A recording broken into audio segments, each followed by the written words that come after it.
देख सकते हैं आप धान की दराई हो रही है, ट्रैक्टर में लग चुका है। देखिए चावल निकल रहा है, देखिए कितना सुंदर है।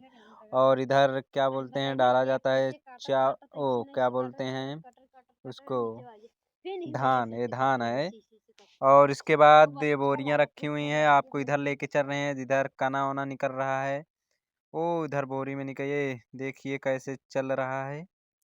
भैया आपको भी डरवाना है, आप भी खेती करो और बहुत मेहनत लगता है खेती करने में, चावल ऐसे नहीं बनता है। बहुत तपस्या करना पड़ता है भैया, खून पसीना बहाना पड़ता है आज के ज़माने में। अगर खेती तैयार हो गई जान लो, भगवान की दुआ से हमको 4-5 बोरी मिला है।